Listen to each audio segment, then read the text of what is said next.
আসলে বর্তমান সমাজে মানুষের কথা কি বলবো আর আমার কথাই কি বলবো।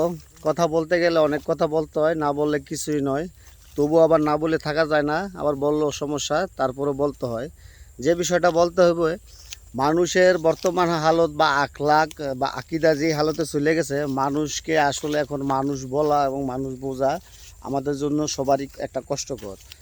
বর্তমান পরিস্থিতিতে, বর্তমান সমাজ ব্যবস্থায় মানুষ আসলে দেখতে মানুষের মতো হইলেও তাদের ভিতরে মনুষ্যত্ব বলতে কিছুই নেই। আপনি একজন মানুষকে যখন বিশ্লেষণ করবেন বা একজন মানুষকে যখন আপনি পুরোপুরিভাবে বুঝতে যাবেন, তখন দেখবেন যে আসলে এটা দেখতে মানুষের মতো মনে হইলেও এটা আচরণগতভাবে বা স্বভাবগতভাবে মানুষ নেই। কারণ মানুষের ভিতরে মনুষ্যত্ব একেবারে উঠে গেছে। মানুষ তুচ্ছ ঘটনায় বড় বড় ধরনের হানাহানি, রাহাজানি এবং অপকর্মে লিপ্ত হয়ে যায়। তো আসলে রাসূলুল্লাহ সাল্লাল্লাহু সাল্লাম আমাদেরকে যেভাবে যে আখলাক শিক্ষা দিয়েছিলেন, ইসলাম ধর্ম আমাদেরকে যে রীতিনীতি কালচার দিয়েছিলেন, এগুলো আমরা অনেক আগেই বিক্রি করে দিয়েছি। কারণ আমরা দুনিয়াটাকে এমনভাবে আঁকড়ে ধরেছি, আমাদের কালচার, আমাদের স্বভাব, আমাদের চরিত্র, আমাদের বৈশিষ্ট্য দেখলে মনে হবে না যে আমরা মুসলমান। মনে হবে যে আমরা কোনো মুশরিক জাতি বা মুশরিকদের অনুসরণ বা সহচর্যে আছি। আসলে বাস্তবিক অর্থে সত্যি যে আমরা মুসলমান হিসাবে আমাদের যে মুসলমানিত্ব, আমাদের যে ইমান বা আমাদের যে আখলাক, সেটা আমরা এখন ধরে রাখতে পারিনি। আমরা বিজাতীয়দের অনুসরণ, বিজাতীয়দের অনুকরণে আমরা আমাদের মুসলমানিত্ব নষ্ট করে ফেলেছি। যার ফলে মানুষকে মানুষ বললেও সমস্যা, আবার মানুষকে যদি মানুষ না বলি তাতেও সমস্যা।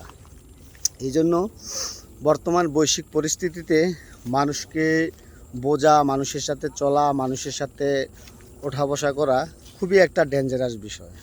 আপনি আপনার বাপ দাদা বা তাদের ইতিহাস বা তাদের কালচার, তাদের সামাজিকতা দেখলে বুঝবেন যে আগে মানুষের ভিতরে মানুষের একটা আন্তরিকতা, বন্ধন, মায়া, মমতা, এক একজনের প্রতি একজনের যে একটা শ্রদ্ধা ছিল, বর্তমানে এগুলো নেই।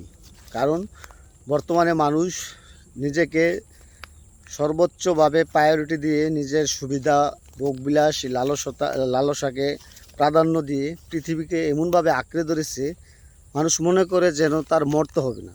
যদি মানুষের মরতে হবে এই কথাটা মানুষ বুঝতো, তবে মানুষ সর্বাগ্রে সব কিছু বিসর্জন দিয়ে একজন মানুষ হওয়ার জন্য যার যতটুকু করার দরকার ততটুকু সে বহাল থাকতো। মানুষকে মানুষ হিসাবে দাবি করতে, মানুষকে মানুষ হিসাবে পরিচয় দিতে তার যতটুকু দরকার ততটুকু সে অবশ্যই অর্জন করত। আর এরপরে সমাজটা একেবারে মানুষে মানুষে সয়লাভ হয়ে যেত।